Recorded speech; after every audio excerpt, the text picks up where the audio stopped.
Welcome back to Combat Mission Shock Force 2, where we are messing around in the editor. In the last video, we were adding in the forces. So we have terrain, and we have forces, and we did ourselves a little playtest in the last one that made sure that it all kind of worked out together. So what we need next is we need some objectives. So these live under the mission header up here. So if we go down to here, we have mission blue. This is where you put all the briefing stuff in. We'll do that another time. Then we get parameters. So these are just generalized things that we can get points for. So we cross a threshold. Say if we cause 50% casualties, then we get 100 points. Dead simple. Condition is kind of a mixture of things. So casualties obviously just includes enemies that got incapacitated. Condition includes lightly wounded, ammunition expenditure, all this kind of like extra stuff. It's not 100% clear what it is, but more stuff than casualties. And then we have enemy ammo. So if you can get the enemy to expend a load of ammo at you, then bonus points. That doesn't usually come up. You usually have a friendly ammunition objective. So we have, enemy and then friendly stuff over here, which is just the same thing. It just applies to you. So if you can do it without taking X% casualties, have some points. If you can do it without using up all your ammunition, extra points. And then the final one is a bonus. So these are points that you just get whatever happens. So for our scenario, we are doing a US infantry platoon showcase. So we don't need any of this stuff really, because we're going to be quite... This is a scenario which is about how a US rifle platoon can mess up the enemy. So we don't particularly need any of this stuff. We might add some in later to balance it out a little bit. Maybe add a friendly casualties threshold where, if you lose too many men, you're probably doing it wrong. But we don't need to really bother about that for now. Then we get terrain objectives, and we're back to the map screen. So as you can see over here on the left, we have up to 15 objectives, and we can put them down just like the terrain. So from a design point of view, what we want our player to be doing in this mission is we want him to be advancing up the map. So we definitely want to secure this compound. I'll put this in. Let's zoom in a little bit. So we can just paint on, this can be objective 1. Hold this compound. Yep. So down here we got a little pop-up because it's here. And we have, these are the types of objectives. So we have occupy. That means the side that has exclusive control over that area at the end of the game gets the points for it. So if there's one enemy hiding in a corner, nobody gets it. Then we have preserve. That means don't blow up the buildings. That's not happening, but it is a useful one, especially in asymmetric scenarios where you don't want, the coalition forces in Shock Force, for example, to just flatten a whole town because they can and will. That's usually to add in a little extra challenge, or you might have some kind of scenario related objective that you want to maintain. So you maybe don't want to blow a bridge up, or you need to protect a building or something like that. Destroy is the exact opposite. You get points if you blow it up. Usually, again, buildings or bridges. It's doable, but something that has to be factored into the scenario design is how difficult it can be to destroy these things. Or, alternatively, how easy. So the easiest way to destroy a building is to direct artillery on it. but that's also quite low risk for the player.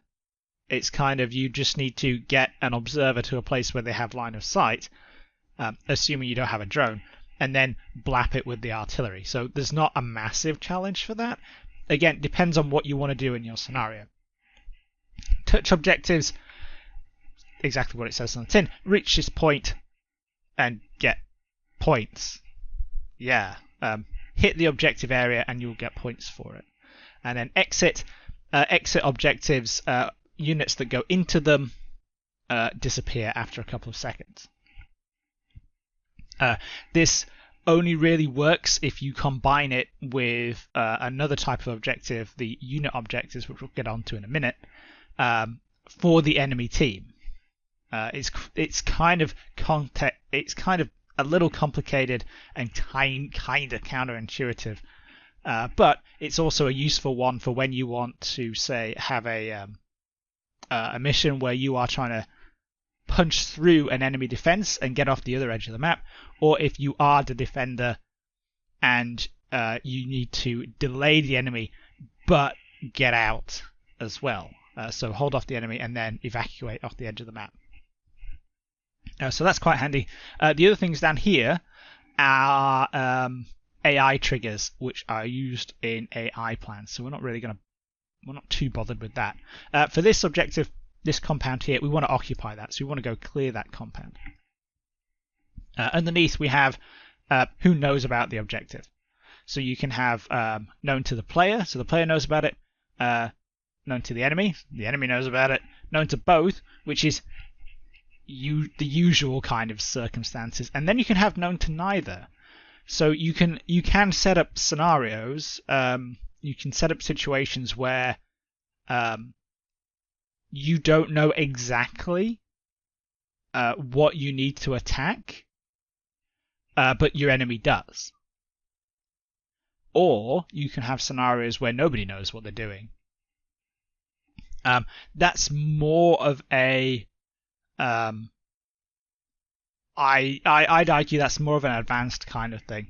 So if you have a training scenario, for example, and you say, one of your objectives is occupy a firing position, you might have that not known to the player, but have the best firing position for whatever kind of weapon.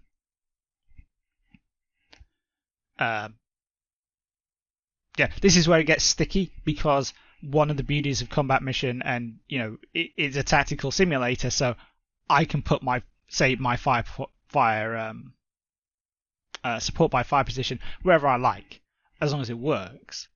If I make it so that it's an objective that I don't know about, that I'll get points for, that's kind of removed from the context of like the tactical situation. So if we had it, let's zoom out a little bit. If we had our support by fire position over here by the bridge, okay, yeah, sure, that's a good fire support position because we can get up on the berm and we can shoot across at that objective. But that's only if I go up that flank. If I go up the other flank, then my support by fire position is going to be like around here, firing across the field. So, and that's equally tactically valid. And then you get into, if you're in a head-to-head situation, the most obvious position, like support by fire position, is probably also going to be the most dangerous one, where you actually want to avoid that position because the enemy is going to look at it and think, you know what, I'm going to accommodate that. So yeah, it's a kind of a tricky thing. Known to both is generally just easier. Definitely what we want here, because this is going to be against the AI, and it doesn't matter if the AI knows about the objectives. So how many points? Doesn't matter. Let's say 100 because it's a round number. And then yeah, objective name. We're just going to say occupy compound. So if we go into the 3D preview and we stare at a BRDM with 83s, but yeah, there we go. We got our objective: occupy compound. And both sides can see that. Nice and simple. So yeah, what else do you want to do? I think that might be it. Let's we can put a touch objective in as well. Let's use the line of the irrigation ditch there, and we say touch. And let's make that, oh, I don't know, 50 points.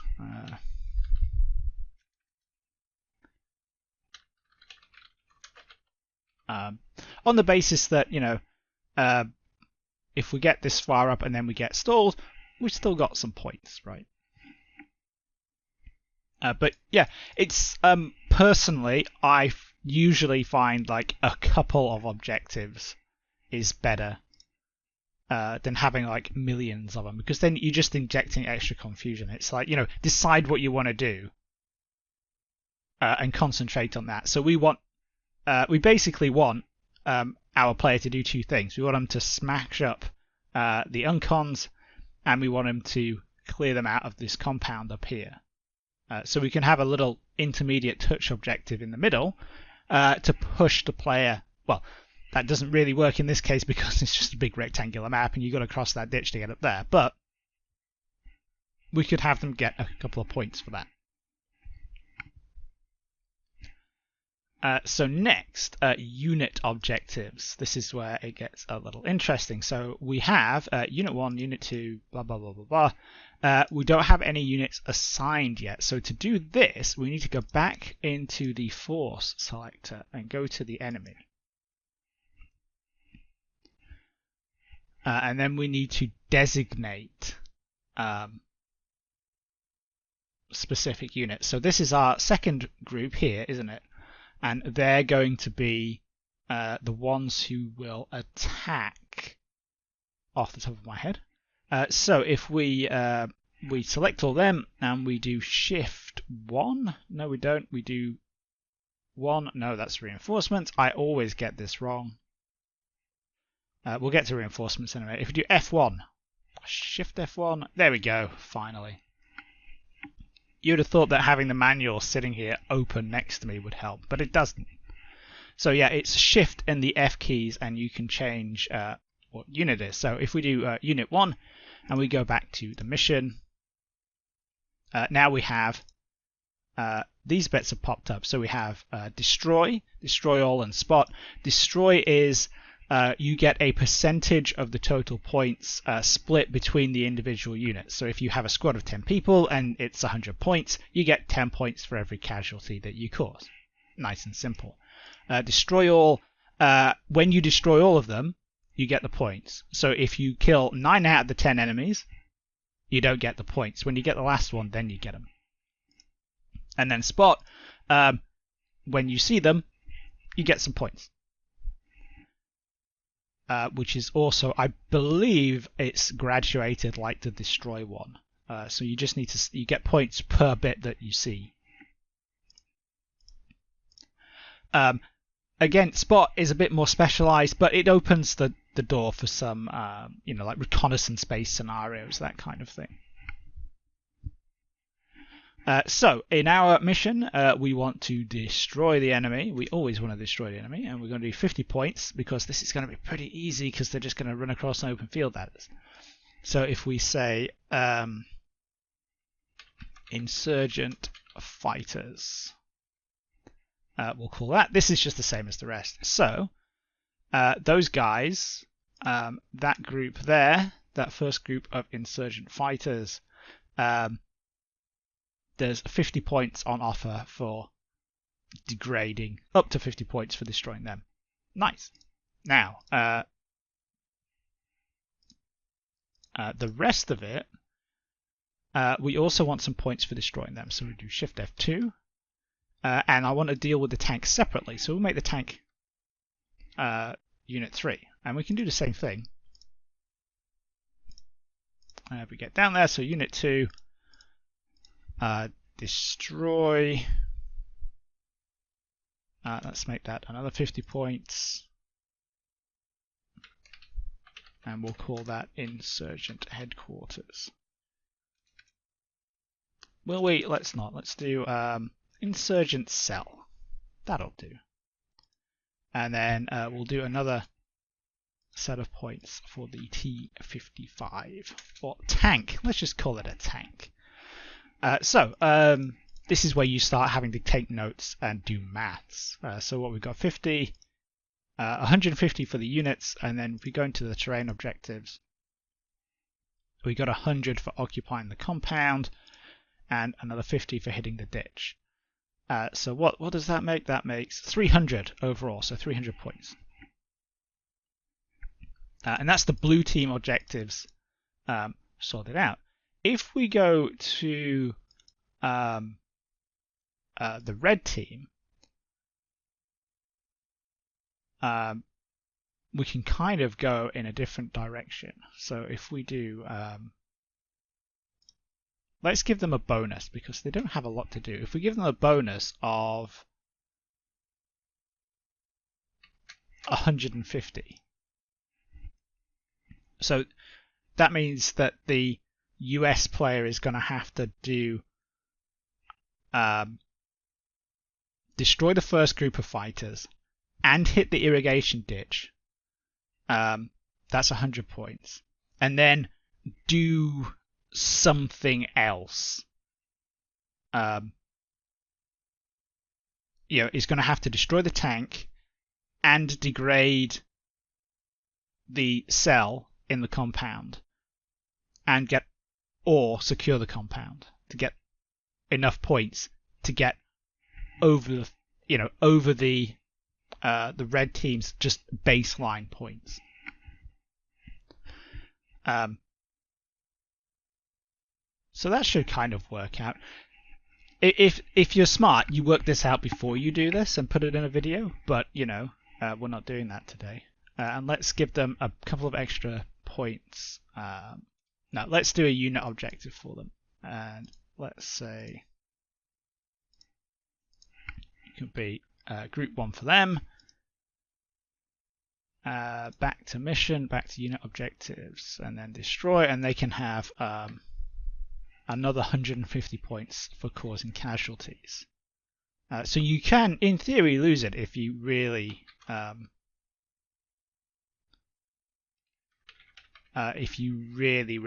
drop the ball. But I'm not expecting that to happen. So let's get that saved. We're still saving it, so we're now building off and working from the file that we've put into the scenario folder.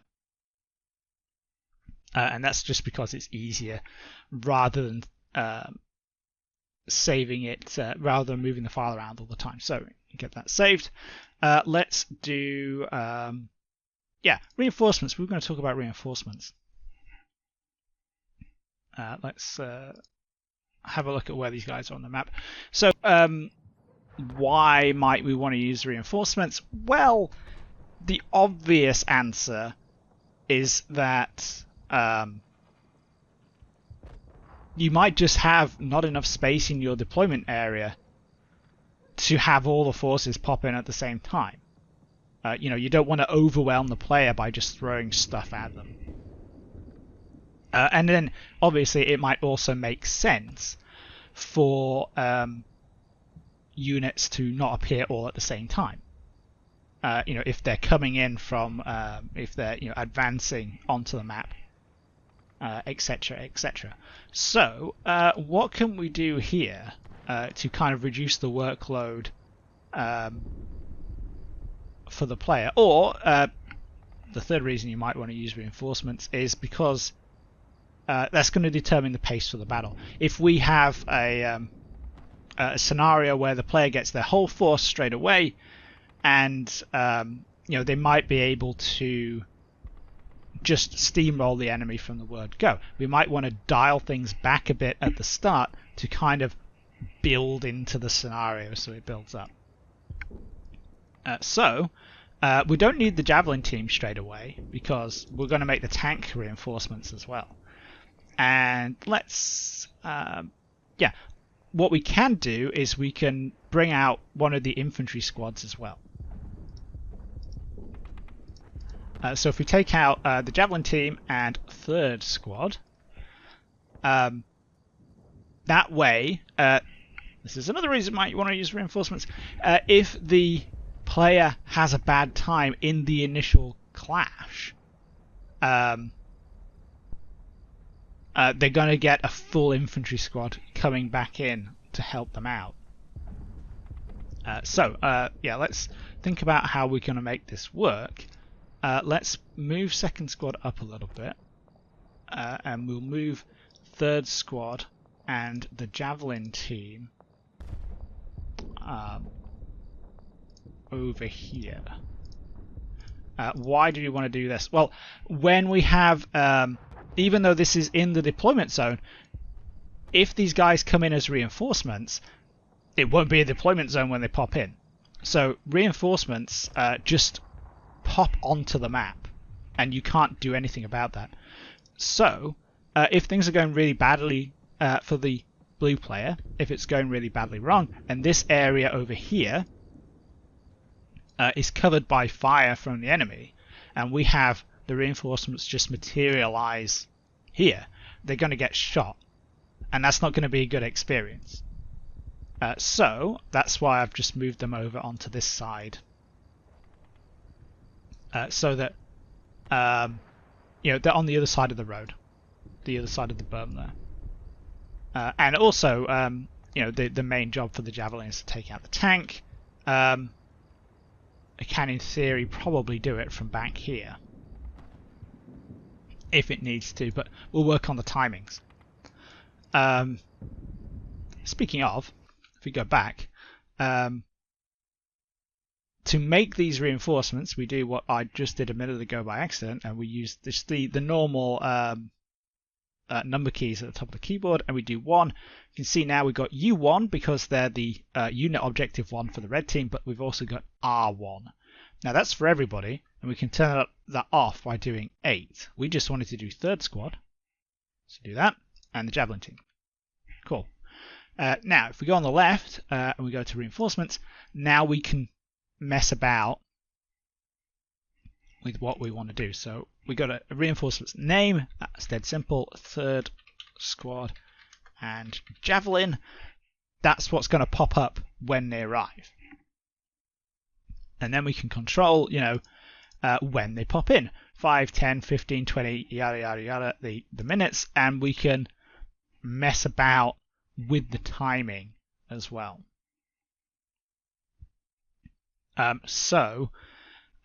We might want to do that because we want to inject some uncertainty into the scenario and say, well, your reinforcement's going to turn up at some point, but we're not going to tell you when, to replicate, battlefield conditions. But for this, 5 minutes, yeah, that's fine. That should be cool.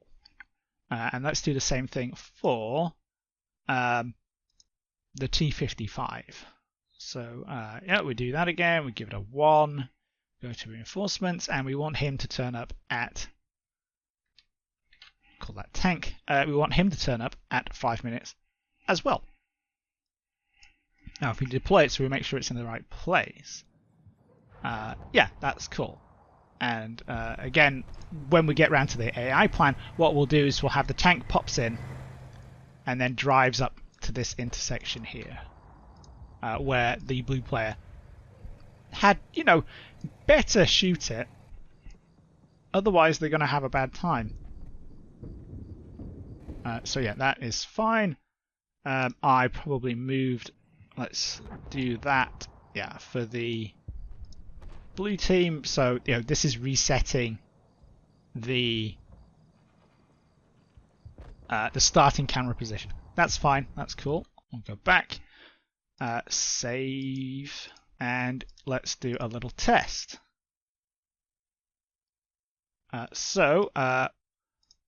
what we're looking for here.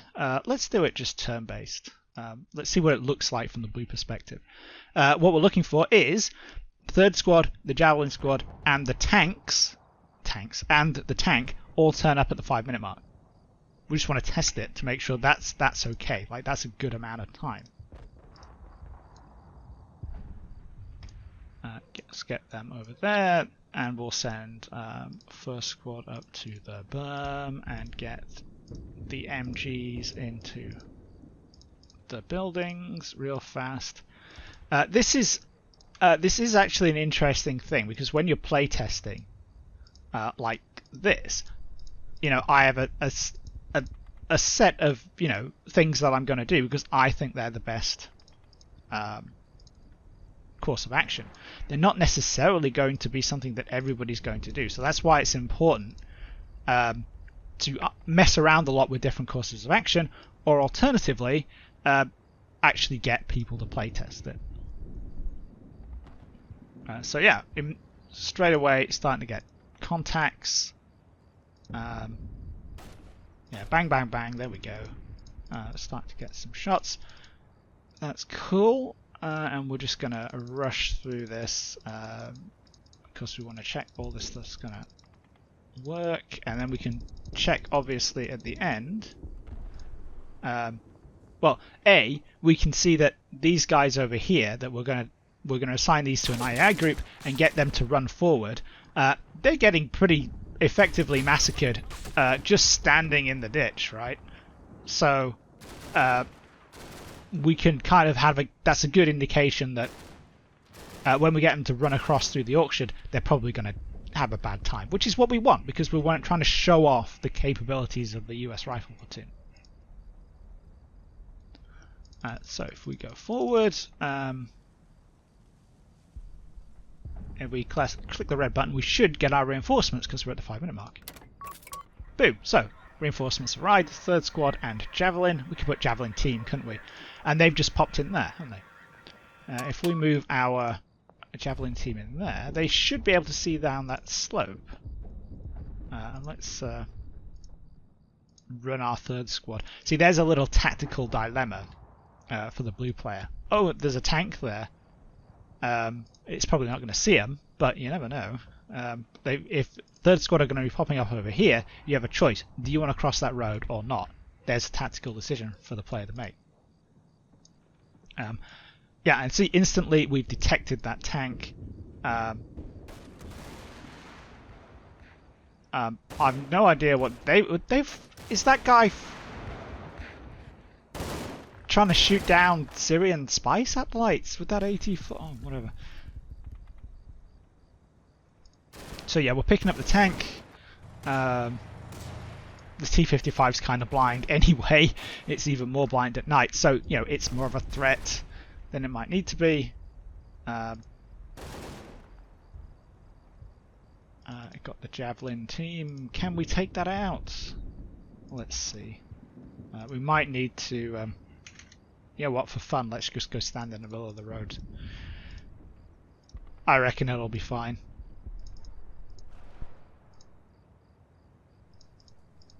Can we see it? Yes, we can. We're aiming. Yeah, missile away. So on the next turn, that should blap that way, and down we go. Oh, hey! One knocked out T-55. And we are just causing some incidental casualties to the other group there. Right, that's cool. So if we ceasefire now, we can see the effects of our objective. So we've actually lost that 150 points that the insurgents are getting here. Has really pushed it up. Really pushed them up. They haven't caused any casualties. We got the tank, and we caused. We haven't hit any of the ground objectives, and we caused a few casualties here and there to these guys. So yeah, boom, that worked out, didn't it? That's not so bad. So this is, as it is, a functional scenario. we can go ahead and we can win. Or lose, like we just did. So yeah, what we're gonna do in the next editor video then is the AI plan. So we will dip into how to get the enemy to do stuff, which is a little complicated, but it's pretty simple when you get used to it. And then after that, we pretty much will just have to maybe tweak some of the objectives a bit, some of the points values. None of this stuff is set in stone. You can always mess around with the points and things that you get for different things.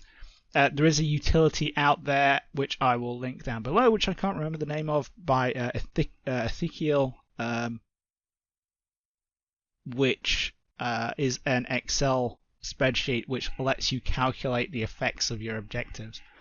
Basically, it lets you input the points you get for them, and it will tell you whether that's going to generate, a tactical defeat, a total victory, etc., etc. But yeah, we are shaping up. We just got, like I say, AI plan, and then tweaking, fine-tuning, and putting in the objectives, the briefings, all that kind of stuff. It's one thing to make a scenario, you also have to make it so that it is playable, and so that the player understands what they're supposed to be doing, what their objectives are, what the point of the scenario is, all that stuff. It sounds kind of boring, but that's really one of the key elements. So that's it for this video. Hope you all enjoyed this, and I will catch you in the next one.